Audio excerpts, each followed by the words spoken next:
Good morning friends, nursing academy में आपका हार्दिक स्वागत है। आज मैं आपके लिए लेके आया हूँ एक ऐसे वीडियो जो फंडामेंटल ऑफ नर्सिंग से रिलेट करता है। तो आइए उस वीडियो को अपन देखते हैं। तो इस स्लाइड के अंदर देखिए, आज का जो अपना टॉपिक है वो है वाइटल साइन।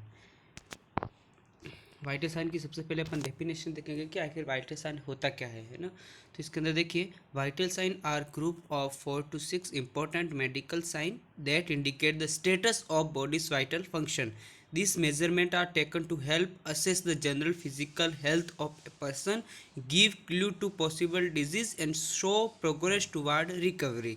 तो वाइटल साइन का मतलब ये होता है कि कुछ ग्रुप ऑफ 5 to 4 to 6 कुछ ऐसे इंपॉर्टेंट मेडिकल साइन होते हैं जिससे पता चलता है कि बॉडी के अंदर कोई डिजीज़ है या नहीं है, या फिर कोई डिजीज़ अगर ऑन गोइंग है तो उसकी प्रोग्रेस कैसी हो रही है उसके बारे में पता लगाने के लिए जिन साइन को अपन देखते हैं उनको अपन क्या बोलते हैं, वाइटल साइन बोलते हैं। ठीक है, कौन कौन से होते हैं वाइटल साइन, कौन कौन से होते हैं यहाँ पे देखिए, मैं मॉनिटर के हिसाब से ही सीधा बताया आपको। सबसे पहला वाइटल साइन होता है हार्ट रेट, इसके बाद में ब्लड प्रेशर, इसके बाद में ऑक्सीजन सेचुरेशन, नेक्स्ट रेस्पिरेशन और नेक्स्ट टेम्परेचर। इसके अलावा वन मोर और भी वाइटल साइन होता है, उसको अपन बोलते हैं पेन।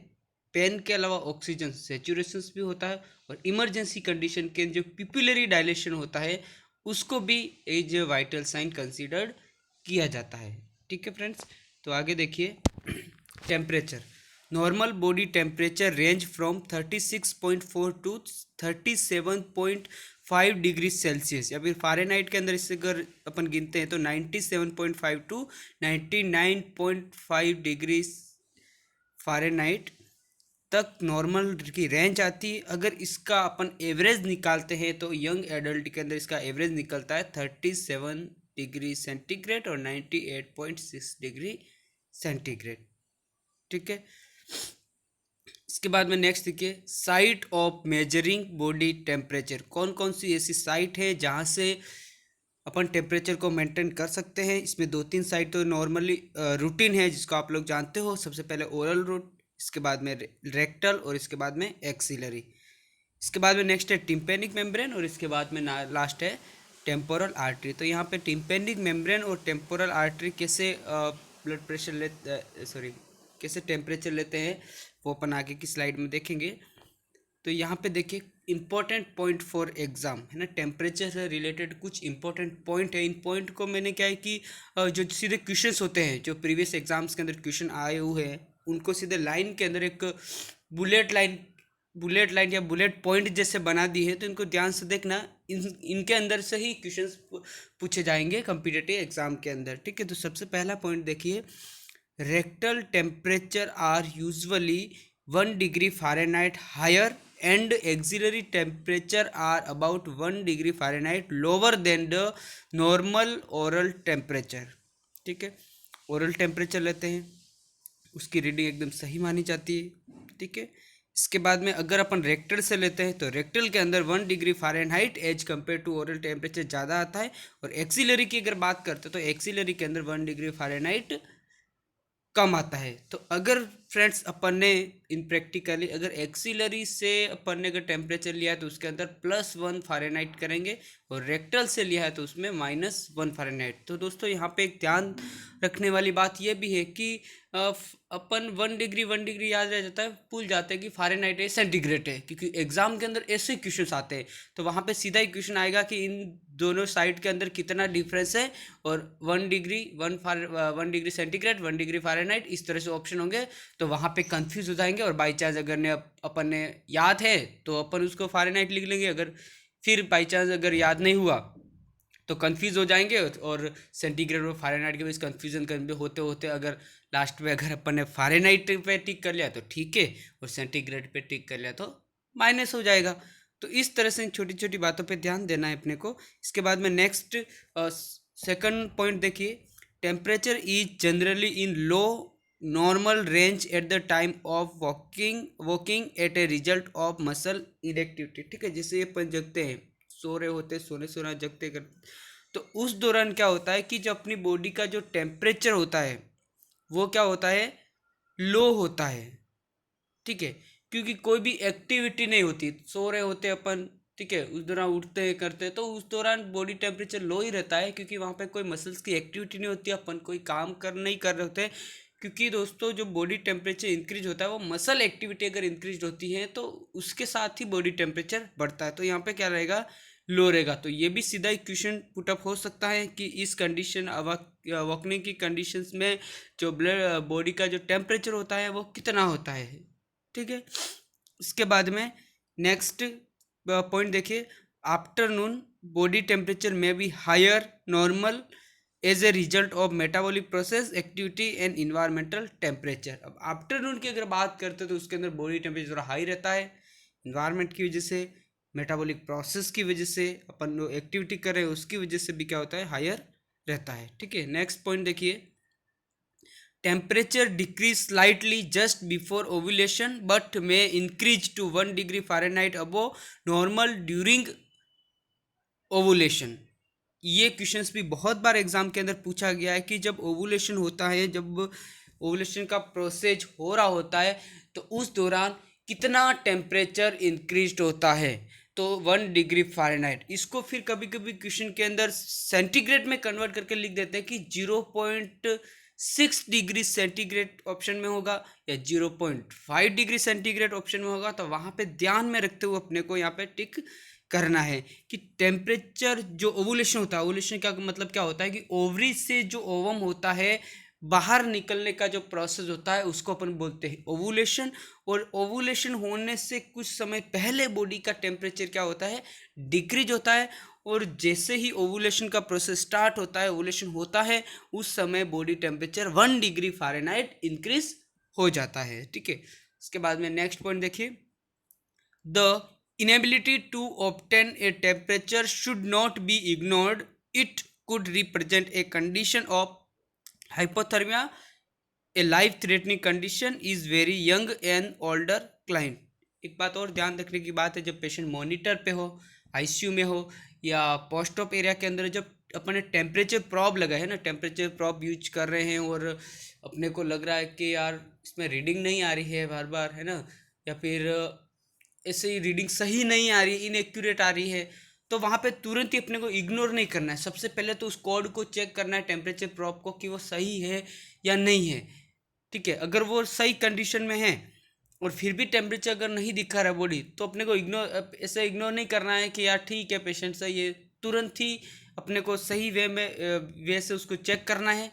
ठीक है, अदर वे में चेक करना है। अगर फिर भी नहीं आ रहा है तो अपने को क्या करना है, डॉक्टर को इन्फॉर्म करना है और उसकी कंडीशन को चेक करना है। अदर साइन ऑफ जो हाइपोथर्मिया होते हैं उनको चेक करना है, क्योंकि इस कंडीशन में बहुत ज़्यादा हाइपोथर्मिया हो जाता है तो उस कंडीशन में टेम्परेचर रीडिंग क्या होती है, शो नहीं होती है। ठीक है, मेनली जो न्यूनेट्स होते हैं, इन्फेंट्स होते हैं उनमें, और जो ओल्डर एज के जो पेशेंट होते हैं उनमें ये कंडीशन देखने को मिलती हैं। ठीक है, इसके बाद में अपन देखेंगे जो साइट ऑफ मेजरमेंट है, कहाँ कहाँ से अपन बॉडी टेम्परेचर ले सकते हैं। उनमें सबसे पहले है ओरल साइट। अब मैंने यहाँ पे कुछ बुलेट पॉइंट्स बनाए हैं जो कि क्वेश्चन पे बेस्ड है। ठीक है, मैंने क्या किया है कि एग्जैक्ट पॉइंट बनाए हैं कि कौन कौन से एग्जाम के अंदर आ सकते हैं। ठीक है, ज़्यादा ऐसे थ्योरी के हिसाब से मैंने कंटेंट इकट्ठा नहीं किया है। तो सबसे पहला पॉइंट देखना, thermometer should be placed under the tongue on posterior sublingual pocket. ठीक है, सभी लोग जानते हैं कि ओरल टेम्परेचर लेते समय जो थर्मामीटर होता है उसको टंग के नीचे रखते हैं, लेकिन यहाँ पे देखना पोस्टीरियर सबलिंगुअल पॉकेट, है ना, ये वर्ड भी बहुत ही इम्पोर्टेंट है। क्योंकि सबलिंगुअल तो ठीक है, अपन सबलिंगुअल सब बोलते हैं, लेकिन अभी क्या है, बहुत ही एडवांसमेंट के क्वेश्चन आते हैं। तो यहाँ पे कभी ऐसा दे दिया कि एंटीरियर सबलिंगुअल, है ना, लेटरल सबलिंगुअल, तो वो नहीं, यहाँ पे आंसर रहेगा अंडर द टंग। तो ठीक है, बट पोस्टीरियर सबलिंगुअल पॉकेट में उसको प्लेस्ड करते हैं। ठीक है, इसके बाद में नेक्स्ट पॉइंट है कि अगर पेशेंट ने टेम्परेचर लेने से पहले कुछ कोल्ड फूड, हॉट फूड या कोई लिक्विड लिया है, या फिर इसमें स्मोकिंग की है, च्युइंगम खाए हैं, ऐसी कोई कंडीशन है, तो अपने को क्या करना है, 15 to 30 मिनट वेट करना है। उस पेशेंट का टेम्परेचर नहीं लेना है, पहले दूसरे पेशेंट का टेम्परेचर चेक कर लेना है अपने को, अगर रूटीन अपन बॉडी के अंदर वर्क कर रहे हैं तो उसके बाद में 15 to 30 मिनट्स के बाद में उस पेशेंट का टेम्परेचर लेना है, क्योंकि इन चीज़ों की वजह से जो टेम्परेचर होता है वो अल्ट्रेशन हो सकता है। ठीक है, या फिर अपन दूसरी साइड प्रिफर कर सकते हैं। ठीक है, नेक्स्ट देखिए, ओरल जो टेम्परेचर होता है उसको कितने समय तक उस थर्मामीटर को रखते हैं उसके बारे में मैंने बताया है कि यहाँ पे अपन 2 मिनट तक रखते हैं, क्योंकि 2 मिनट्स इसको रीडिंग आने में लगते हैं, तो 2 मिनट तक रखना पड़ता है दोस्तों। जब अपन अगर इलेक्ट्रॉनिक थर्मामीटर या डिस्पोजेबल थर्मामीटर की अगर अपन बात करते हैं यहाँ पे, तो वो बहुत ही कम समय में रीडिंग ले लेता है ना। लेस देन 60, ये भी एक क्वेश्चन एग्जाम्स के अंदर पूछा गया है, लेस देन 60 सेकंड के अंदर ही इलेक्ट्रॉनिक और जो डिस्पोजेबल थर्मामीटर होते हैं उसके अंदर रीडिंग आ जाती है। लेकिन अगर अपन ओल्ड थर्मामीटर की बात करते हैं मर्क्री वाले की, तो उसके अंदर क्या करना है, अपने को 2 मिनट्स तक ओरल कैविटी में रखना है, ठीक है। इसके बाद में नेक्स्ट अपन बात करते हैं रेक्टम साइड मेजरमेंट। जो रेक्टर साइड मेजरमेंट है उसमें जब अपन जो इंसर्ट करते हैं, थर्मामीटर इंसर्ट करते हैं, तो उसके अंदर पेशेंट को सिम्स पोजीशन देते हैं। सबसे पहले कौन सी पोजीशन देते हैं, उसको सिम्स पोजीशन देंगे। सिम्स पोजीशन में आपको नेक्स्ट वीडियो में जब पोजीशनिंग बताऊंगा तो उससे मैं आपको इमेज से अच्छे से समझाऊंगा कि सिम्स पोजीशन कैसे क्या होती है। इसके बाद में नेक्स्ट थर्मामीटर को लुब्रिकेट करना है अपने को, ठीक है, और रेक्टम के अंदर इंसर्ट करना है। अब बात यहाँ आती है कि उसको कितना इंसर्ट करना है। तो जो एडल्ट पेशेंट होते हैं, एडल्ट पेशेंट में अपन 1.5 इंच इंसर्ट कर सकते हैं, मैक्सिमम रेंज है।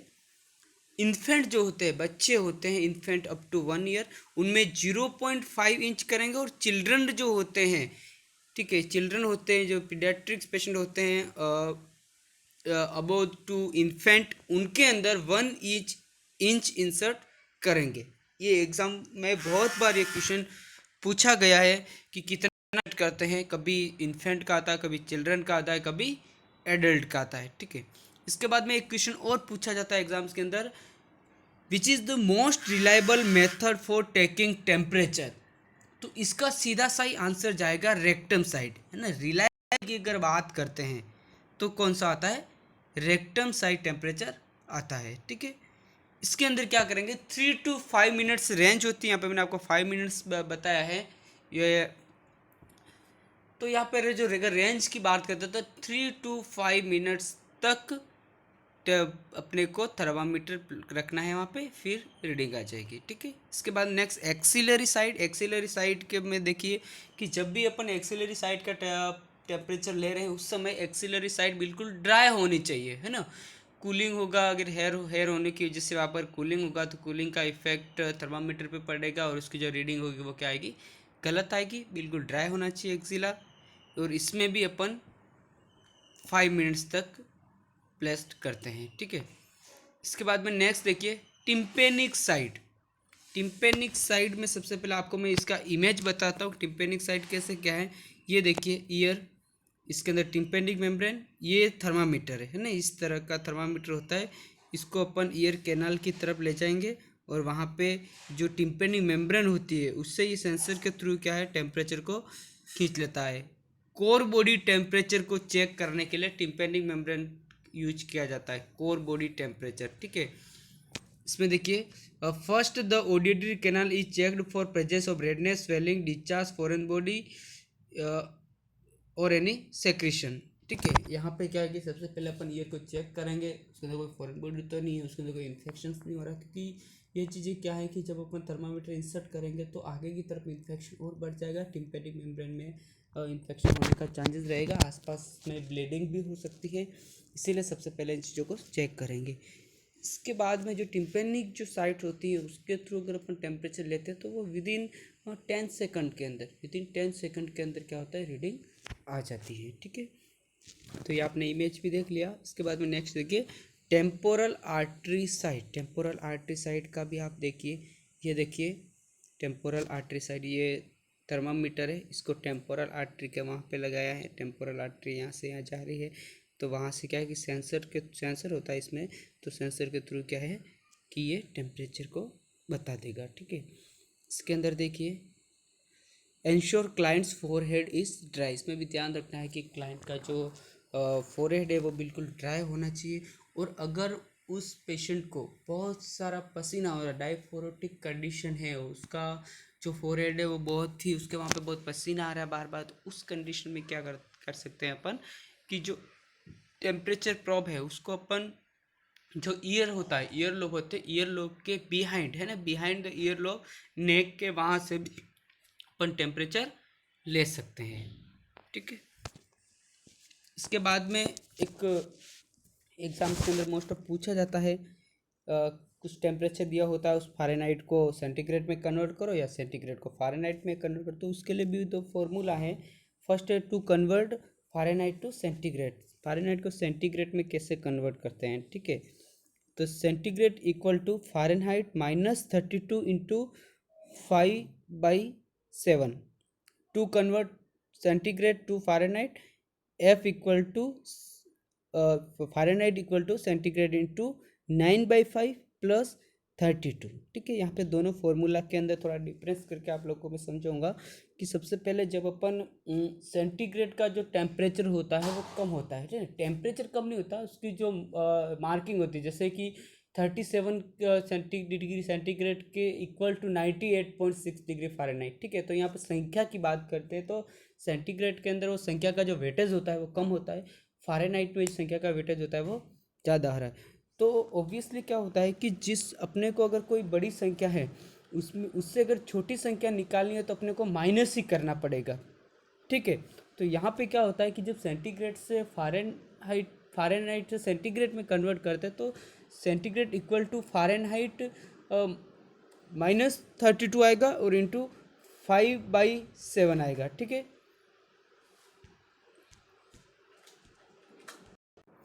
यहाँ पे थोड़ा मिस प्रिंटिंग दिख रहा है यहाँ पे कंटू सेंटीग्रेड वाले में 5/7 नहीं होता है, यहाँ पे 5/9 होता है। ठीक है, 5/9 होता है। तो इसके बाद में यही देखिए कि बड़ी संख्या को छोटी में कन्वर्ट करें तो माइनस कर रहे हैं यहाँ पे, और यहाँ पे भी 5/9 आ रहे हैं, मतलब 9 का भाग 5 में देंगे तो वहाँ पे भी थोड़ी सी कम ही संख्या आएगी, है ना।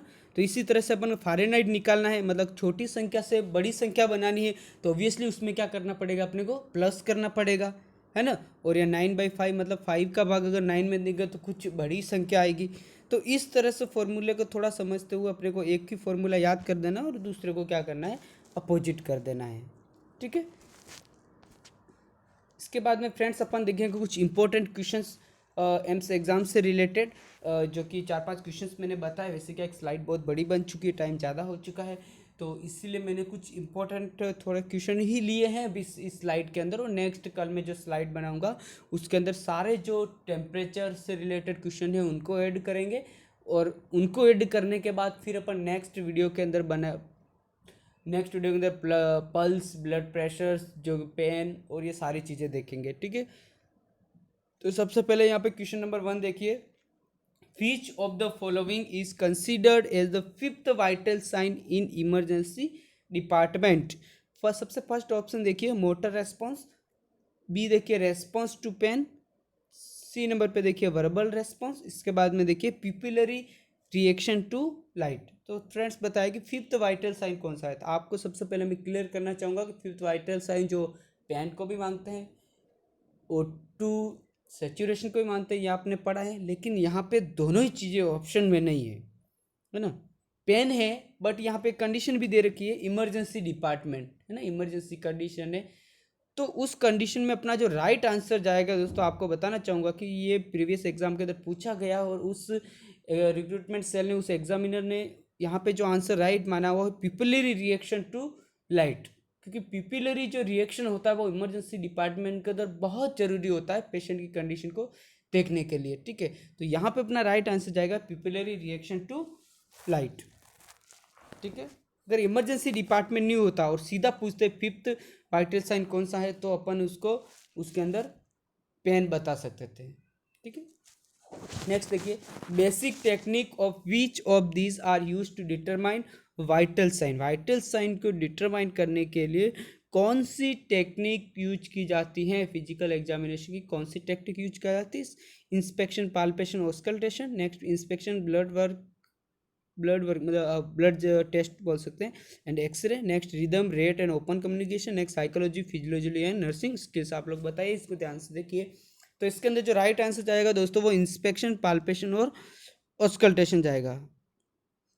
ठीक है, रेस्पिरेशन को अपन देखते हैं, ब्लड प्रेशर को अपन ये जो पल्स रेट होती है उसको पाल्पेट करते हैं, ठीक है, हार्ट साउंड को सुनते हैं। तो इससे बहुत सारी चीज़ों के बाद अपन कह सकते हैं कि वाइटल साइन को लेने के लिए क्या है, इंस्पेक्शन, पाल्पेशन और ऑस्कल्टेशन का प्रोसेस कर देता है। ये भी एग्जाम के अंदर पूछा गया है, जिपमर एग्जाम के अंदर पूछा गया है प्रीवियसली, ठीक है।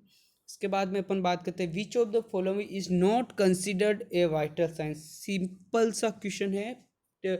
ऑप्शन देखिए, टेम्परेचर, ब्लड प्रेशर, पल्स और वेट। आप इसका आंसर सोचिए और अपने हिसाब से कमेंट बॉक्स में बता दीजिए, ठीक है। इसके बाद में next question number 4, the cardinal sign of the body include the following except. Except आया है, कौन सा नहीं है, कार्डिनल साइन किसको कंसीडर नहीं कर रहे हैं। इसके ऑप्शन देखिए, blood pressure, temperature, blood glucose और हार्ट बीट। कौन सा इंपॉर्टेंट साइन नहीं है, तो मेरे हिसाब से दोस्तों यहाँ पे सीधा ही आंसर होगा ब्लड ग्लूकोज लेवल, ठीक है, क्योंकि ये बाकी चीज़ें जो है वो वाइटल साइन के अंदर आ रही है, ब्लड ग्लूकोज लेवल नहीं आ रहा है, ठीक है। इसके बाद में क्वेश्चन नंबर 5 देखिए, which stage called fastigium into patient with fever.